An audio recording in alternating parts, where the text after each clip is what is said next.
전격 인터뷰 1부에선 더불어민주당 사법개혁 특위위원장이시죠. 백혜련 의원 만나보겠습니다. 전화 연결돼 있습니다. 위원장님 나와 계시죠? 네, 안녕하세요. 네, 의원께서 민주당 사법개혁 특위위원장을 이끌게 되셨는데 어떤 각오로 임하시겠습니까? 지금 사법개혁에 대한 국민들의 의지가 굉장히 높습니다. 정말로 검찰에 이어서 개혁이 필요하다는 이 순위로 사법개혁이 높을 정도로 그런 열망이 존재하기 때문에 네. 열심히 정말로 속도감 있는 개혁법으로 국민이 체감할 수 있는 사법개혁을 이루기 위해서 최선을 다하겠습니다. 이 사법개혁 특위가 활동 목표로 5가지를 정했습니다. 이 대법관 증언, 대법관 추천 방식 개선, 법관 평가제도 개선, 하급심 판결문 공개 범위 확대, 압수수색 영장 사전 신문제 도입 등인데 큰 틀에서 이 선정 기준은 뭘까요? 아무래도 이거 국민들 속에서 그리고 법조계 내에서 그동안 개혁의 과제로 많이 되어 왔던 것들이요. 그리고 네. 지금 할 수 있는 것들을 줄인 것이라고 보면 될 것 같습니다. 이 구체적으로 좀 살펴보겠습니다. 먼저 대법관 증언의 필요성부터 좀 설명해 주시겠습니까? 네, 지금 현재 대법관 1인당 처리하고 있는 상고 사건이 약 3천 건 이상입니다. 네. 그러니까 개인 한 판사가 한마디로 처리할 수 있는 사건 기준수를 넘어서고 있다고 생각하시면 될 것 같고요. 그러니까 대법원 14인 체제로는 이제 이 많은 사건을 충실히 심리하기 어려운 환경입니다. 그러니까 대부분의 사건이 심리 없이 기각되는 심리 불속행 기각이 빈번하기 때문에 70% 이상의 사건이 그렇게 되고 있거든요. 네. 그러니까 국민들의 입장에서는 재판받을 권리가 충분히 보장되지 못하고 있다고 보이기 때문에 대법관 증언을 통해서 이렇게 업무 가중 해소, 또 재판의 전문성 및 다양성을 강화하고 국민의 재판받을 권리를 두텁게 보장하기 위해서 대법원 증언을 지금 추진하고 있다고 보시면 될 것 같습니다. 이 증언 숫자는 예전에 100명 얘기도 나온 적이 있었는데 현재 14명에서 30명으로 하는 데는 당내에서 공감을 이룬 건가요? 아직 그건 논의 중이라고 보시면 될 것 같고요. 네. 일단 여러 안이 나왔는데 그동안 이제 법사위 소위에서 일단 30명 안을 통과시킨 상태입니다. 그래서 어떤 기준점을 30명으로 놓고 저희가 그것을 가지고 논의를 하겠다 이런 취지입니다. 네. 대법관 임명권이 대통령에게 있다 보니까 시행 시기에 따라서 사법부 독립성에 위협이 될 수 있다 이런 우려도 있습니다. 어떤 말씀 주시겠습니까? 저희 그 사개특위 위원 중에서도 그런 문제 제기를 하신 분이 있었고요. 네. 그래서 그런 부분들은 저희가 면밀히 검토를 해서 사법부의 독립성이 침해받지 않는 그런 방안들을 한번 생각해 보겠습니다. 그건 이제 앞으로 논의 과정에서 또 보완될 수 있는 부분이겠군요. 네, 그렇습니다. 이 대법관 수가 많아지면 전원합의체 운영이 좀 어려워질 수 있다 이런 얘기도 있던데 어떻게 생각하십니까? 그러니까 그것도 여러 가지 생각해 볼 수 있는 방향이 있을 것 같은데요. 전원합의체를 한 개로만 운영하는 것이 아니라 2개로 나눠서 운영하는 방안도 생각해 볼 수 있는 겁니다. 그러니까 30명이면 한마디로 15명씩 이런 식으로요. 2개의 그 전원합의체를 운영하는 법으로 이렇게 나눌 수도 있는 거기 때문에 그것은 현실적인 어떻게 보면 법기술의 문제라고 볼 수도 있다고 보입니다.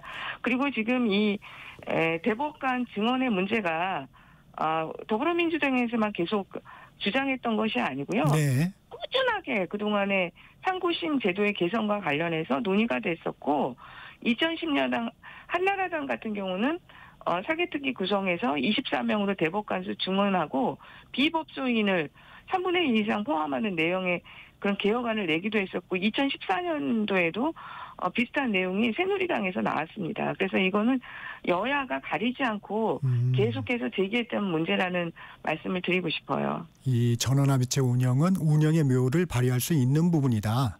네, 충분히 발휘할 수 있다고 생각합니다. 그러니까 민사, 형사하고 또 가사, 특허 이런 부분 이렇게 나눠가지고요. 전원합의체를 운영한다고 한다면은 별 문제는 없을 것이라고 보입니다. 이 증언 규모에 따른 인력 예산 등도 이제 뒤따라야 할 텐데 이번에 법안에서 그런 부분까지 다 결정이 되나요? 법안에서 그걸 다 다룰 수는 없을 것 같고요. 네. 어떤 법안이든지 법안에 그 내용이 들어가지는 않습니다. 법안에 따라서 그런 내용을 논의하기는 하지만 법안에는 그런 내용은 들어가지는 않는 것이 기본적인 것이고요. 네. 저희가 최대하면 가능하면 인력과 예산의 문제에 대해서 논의는 해보려고 합니다. 네. 대법관 추천 방식 개선 이것도 과제인데 어떤 부분이 좀 논의되고 있습니까? 일단 대법관 추천위원회가 현재 운영 중에 있기는 한데요. 네. 인원수도 적고 대부분 이제 법조인과 관련된 단체로만 구성되어 있기 때문에 시각이 한정적이고 다양성을 담보기에 굉장히 부족한 상황입니다. 그래서 네. 지금 대법관들이 서운함으로 다 구성되어 있다 이런 비판들을 많이 하지 않습니까? 서울대 50대 남성으로만 규정돼 있다. 네. 네, 그런 비판들을 많이 하는데 진짜 그걸 잔적으로 보여주는 사례가요. 현재 이제 대법원이 3개의 소부로 구성이 되어 있습니다. 네. 근데 그 3개의 소부 중에 하나의 재판부는 서울대 법대 87학번 이렇게 구성돼 있어요. 네. 그러니까 국민들께서 이 사실을 안다면 정말 그래? 이런 생각이 드실 겁니다.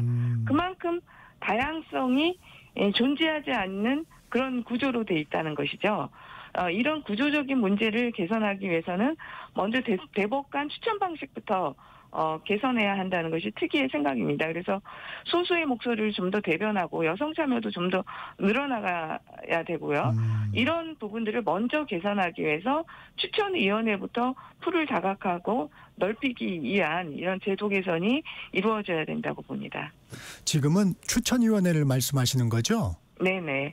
그러니까 추천위원회부터 다양화돼야지 또 대법관도 다양화될 수 있다고 보입니다. 그러니까 그 추천위원들도 다양화하고요. 그 추천 제도에서 또 뭐 조금 그 판사 출신이 아닌 법조인의 비율을 늘리는 거라든지 여성 그 대법관을 늘릴 수 있는 방안이라든지 이런 것들을 함께 담을 수 있도록 한번 고민해 보겠습니다. 네.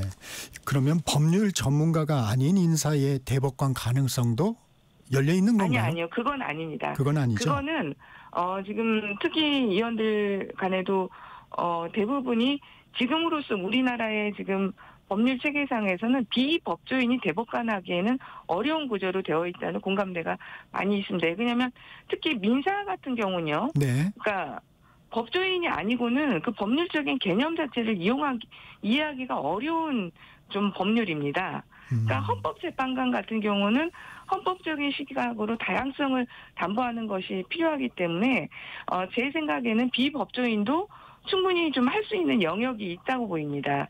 그러나 대법관 같은 경우는 이제 법리적인 문제, 전원합의체의 가장 중요한 역할이 법리를 바꾸는 것이거든요.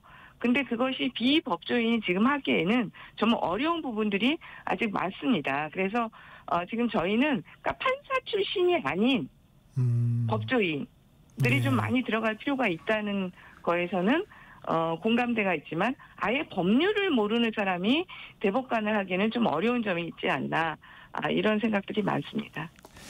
다음 과제 한번 살펴볼게요. 법관 평가제도 개선. 이 부분은 법관에 대해서도 외부 평가를 하는 방안을 도입하겠다는 거죠?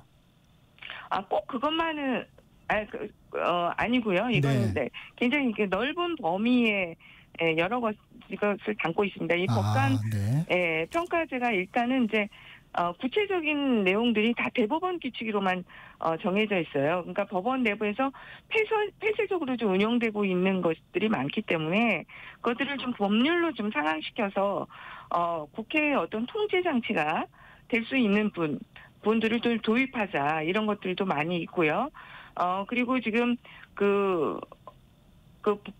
법원 내부만이 아니라 네. 변호사에서 사실 매년 법관들의 평가를 하고 있습니다. 그리고 공개도 하고 있고 그런 부분들이 있는데 그것이 사실 법관 평가 자료로서 작용하지는 않고 있거든요. 그래서 그런 자료들도 좀 포함시킬 수 있는 방향 여러 가지 그러니까 대법원장의 어떤 권한을 좀 더 축소시키고 객관적인 기준을 도입하고 네. 그것들이 인사평가에도 반영될 수 있는 구조를 만드는 것, 이런 넓은 개념의 법관 평가제 개선 방안이라고 생각하시면 될 것 같습니다. 의원님, 다소 생소했던 것이 압수수색 영장 사전 신문제 도입인데 이게 어떤 네. 내용인지부터 좀 설명을 해 주시겠습니까? 사실 이것도 그동안 많이 얘기가 되어 왔는데요. 네. 우리나라 영장 발부율이 거의 99%에 달합니다. 그러니까는 이게 완전히 법원이 영장 자판기라는 그런 비판을 받고 있어요. 그러니까 그리고 또 이 영장이라는 것이 지금 개인의 사생활에는 엄청난 영향을 미치는 거 아닙니까? 그렇죠. 근데 사실 핸드폰을 뺏기면은 거의 개인이 할 수 있는 모든 경제 활동이나 이런 것들이 중단되는 그런 것이 사실인데 너무나 이 영장이 그냥 자판기처럼 그대로 발부가 되고 있기 때문에 이런 개인 사생활에 대한 침해 이런 것들이 굉장히 큽니다. 그래서 좀 압수수색이 영장 신문제를 도입함으로써 조금은 이런 것들을 통제할 수 있는 사법 통제가 들어가고 압수수색이 무조건 그냥 수사기관이 신청하면 그러니까 발부되는 이런 것들을 좀 막자는 취지에서 압수수색 영장 사전 신문제 도입을 우리 개혁과제 하나로 만들게 되었습니다. 그러면 압수수색 대상자에게 사전에 뭐 의견을 진술할 수 있는 기회를 주는 건가요? 그건 아직 구체적인 내용은 결정되지 않았고요. 네. 그동안 이제 경찰이라든지 검찰이라든지 이게 수사의 밀행성을 이유로 계속해서 반대 의견을 낸 부분들이 있지 않습니까? 그래서 그 부분도 고려를 해서 수사의 어떤 밀행성을 해치지 않는 범위 그리고 최소한의 그 범위에서 할 필요는 좀 있다고 보입니다. 어쨌든 수사라는 것이 조금 신속성과 보안이 지켜져야 되는 부분이 있기 때문에 그런 부분들도 함께 고려하면서 저희가 압수수색 영장 사전 신문제를 실시하는 방안을 고민하고 있습니다. 이 수사기관에서는 이게 민감하게 좀 받아들일 수 있겠군요. 그러니까 수사기관 입장에서는 어떻게 보면은 자신들의 권리가 침해받는다, 좀 작아진다 이렇게 느낄 수도 있는 부분이 있거든요.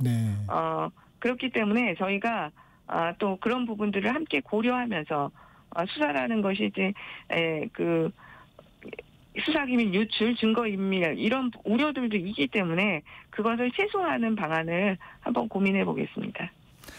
이 마지막으로 하급심 판결문 공개 범위 확대 이 추진 배경도 설명해 주시면요. 사실 이 판결문 공개에 대한 요구가 그동안에도 굉장히 많이 있었습니다. 사실 그 국민들의 알 권리 차원에서 판결문의 공개가 필요한 경우도 굉장히 많거든요. 근데 요즘에 아직까지는 형사 판결에 한해서 확정된 판결만 공개를 했기 때문에 그 부분에 대한 요구가 굉장히 많았습니다. 그래서 그 법원 측에서도 사실 그동안 논의 과정에서 계속 단계적으로 그래도 좀 이 판결문을 공개하겠다는 입장을 사실 밝히고는 있거든요. 그래서 지금 이런 건 법원 측하고도 긴밀하게 협의를 해서 국민들의 알 권리를 보장하고 또 그러나 개인의 또 사생활 침해 우려가 있습니다. 개인정보가 그러니까 그대로 되면 안 되는 부분들은 또 있거든요. 그래서 그런 부분들을 기술적인 여러 가지 부분들을 함께 고려하면서 저희가 판결문이 좀 더 공개되고 국민들의 알 권리를 좀 더 넓히는 방향으로 하려고 지금 논의 중에 있습니다. 입법 목표는 추석 전 마무리로 알고 있습니다. 추진 일정 어떻게 되나요? 지금 저희가 내일이죠. 내일 먼저 전문가 공청회를 하고요. 그다음에 그 다음 주에는 또 국민 경청대로 국민들의 다양한 목소리를 들어보는 그런 시간을 가지려고 합니다. 그래서 짧은 기간이지만 곳곳에 목소리를 듣고요. 그것을 입법화 해가지고 9월 초 정도에는 저희 특이안을 가능하면 만들어 내려고 하고요. 9월 초요? 네네, 9월 초에. 그러면 그것들은 이제 법사위에 이제 국회 이제 입법 네네. 발의를 하고 네. 그다음 논의는 이제 법사위에서 진행이 될 텐데요. 법사위에서 빠르게 진행한다면은 추석 전에도 충분히 이 5가지 과제에 대한 입법이 가능하리라고 생각합니다. 그리고 저희가 지금 이 5가지 핵심 의제가요, 그냥 하늘에서 뚝 떨어진 그런 과제들이 아니라 사실은 그동안의 사법개혁 과제에서 쭉 논의됐던 과제들이기 때문에 굉장히 네. 숙성되어 있는 과제들입니다. 그래서 단기간에 추진하더라도 그렇게 무리가 없는 과제들이라는 말씀을 국민들께 꼭 드리고 싶습니다. 네. 주제를 좀 바꿔서 특검 상황도 알아보겠습니다. 오늘 김건희 여사의 2차 특검 출석이 예정돼 있습니다. 출석할 것으로 예상이 되는데 출석하면서 진술 거부권을 행사하는 이유는 뭘까요? 지금 이제 아무래도 이 진술 거부권을 행사해야지만이 이 김건희 측에서는 회피를 할 수 있는 그런 방패막이의 마지막 수단이 될 수밖에 없는 상황입니다. 너무 많은 증거들과 지금 참고인들의 진술이 계속 나오고 있지 않습니까? 네. 그렇기 때문에 본인의 죄를 막기 위한 그리고 나중에 사법 전략으로서 할 수 있는 선택이라고 보입니다. 지금 윤석열 전 대통령 후보가 특검 수사에 어떻게 보면 협조하지 않고 있는데 이제 불출석이나 이 진술 거부권, 이 특검은 좀 어떻게 대응해야 된다고 보십니까? 지금 먼저 말씀드리고 싶은 것이요. 수사 대상자가 협조하지 않는다고 해서 진실규명에 멈출 수는 없는 것이고요. 네. 이런 이제 윤석열, 김건희 부부의 비협조적 태도 자체가 국민들에게는 이제 진실 은폐를 위한 시도로 보인다는 점이고, 그리고 수사의 정당성을 더 강하게 뒷받침하는 것이다. 이렇게 먼저 말씀드리고 싶습니다. 그리고 네.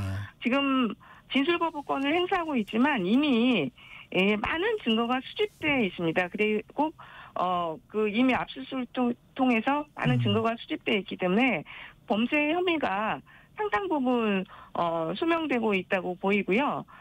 지금 특검 측에서는 이제 또 김혜성 씨가 이제 이렇게 네. 구속이 됐지 않습니까? 네. 그 김건희 씨의 집사로 알려진 그렇기 때문에 이런 김혜성 씨라든지 또 건진법사라든지 여러 이 피의자들을 좀 동시에 출석시켜서 대질 신문이나 이런 것들을 통해서 수사에 좀 진척을 할 수 있지 않을까 이런 생각입니다. 그래서 오늘 그 세 분이 함께 오늘 동시 출석을 한다고 합니다. 이 말씀하신 것처럼 대질 조사 가능성도 좀 있어 보이는데 한번 지켜봐야 될 것 같습니다. 내란 특검팀에서 12.3 비상계엄 당시 계엄 해제 표결 방해 의혹과 관련해서 의원께서 오늘 참고인 조사 받으시죠? 네, 오늘 지금 4시에 특검에 가서 참고인 조사 받기로 했습니다. 국민의힘 의원들은 참고인 조사를 거부하기도 합니다. 이런 행보에 대해서는 어떤 말씀 주시겠습니까? 정말 민주주의가 무너질 뻔했던 초유의 사태입니다. 그때 국회가 과연 어떤 역할을 했고 어떻게 이 길을 극복했는지 역사 앞에 기록하는 일이고요.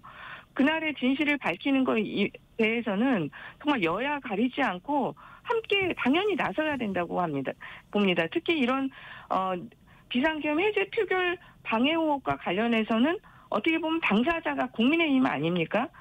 그렇다고 한다면 국민의힘 의원님들께서 정말 당리당략을 떠나서 역사 앞에서 당당하게 좀 협조적으로 조사에 임하셔야 된다고 생각합니다. 그런데 몇 분의 의원님을 제외하고는 지금 이렇게 조사를 거부하고 계신데 그거에 대해서 너무 유감스럽다는 말씀을 드리고 싶고요. 저희 민주당에서는 적극 협조해서 수사에 임하도록 하겠습니다. 이 김건희 특검이 국민의힘 당사 압수수색을 시도했습니다. 통일교 당원 가입 의혹 수사를 위해서인데 당원 명부를 요구하고 있어요. 이 당원 명부는 어떻게 내줄 수가 없는 건가요? 어떻습니까? 이 부분에 대해서는 어떻게 생각하세요? 사실 당원 명부가 굉장히 중요한 정보인 거는 맞습니다. 네. 그래서 저희 당에서도 예전에 많은 반발이 있었고요. 근데 그 국민의힘에서도 그때 자기네들이 스스로 당당하게 임하고 내주라고 얘기를 했잖아요. 그러면 그 말대로 하셨으면 좋겠어요. 근데 이번에는 또 사안이 완전히 저는 그때하고는 비교도 할 수 없는 중대 사안이라고 생각합니다. 그렇기 때문에 국민의힘에서는 지금 그 압수수색 영장의 집행 방식은 다양하게 있을 수 있어요. 지금 특검에서 그 요구하는 자료들을 그 수사가 자기네들이 뭐 참관할 수도 있고 다 할 수 있는 거잖아요. 그러면 수사기관에 요구안에서 그 컴퓨터에 와가지고 추출해 갈 수 있는 방향 이런 것들도 충분히 할 수 있다고 생각합니다. 그래서 일방적으로 그렇게 거부하고 막을 것이 아니라 수사기관과의 협의하에 그런 자료들을 제공해야지. 본인들은 그런 그 특검에서 요구하는 당원들이 당원 명부에 없다고 얘기하고 있지 않습니까? 네. 그렇다고 한다면 더 당당하게 그 압수수색에 임해야 된다고 봅니다. 이 마지막 질문이 될 것 같습니다. 광복절 기념식에서 나란히 앉은 민주당 정청래 대표와 국민의힘 송원석 비대위원장 악수도 하지 않았습니다. 이는 어떻게 보셨습니까? 지금 그 정청래 대표가 이제 그 비유적으로 네. 지금 내란 정당과 이제 대면하지 않겠다 이런 말씀하셨는데 그것은 저는 비유적인 표현이라고 생각합니다. 그런데 송원석 대표가 바로 또 똑같은 식의 발언을 하지 않았습니까? 그리고 지금 정리해 주시고요. 네, 그렇기 때문에 두 분이 뭐 같이 함께 갔으면 좋겠지만 지금의 그 국민의힘의 그 전당대회를 치르면서 하는 행태를 보인다고 한다면 쉽게 함께 가기는 어려운 상황으로 보입니다. 네, 여기까지 듣겠습니다. 지금까지 더불어민주당 사법개혁특위위원장 백혜련 의원이었습니다. 고맙습니다. 네.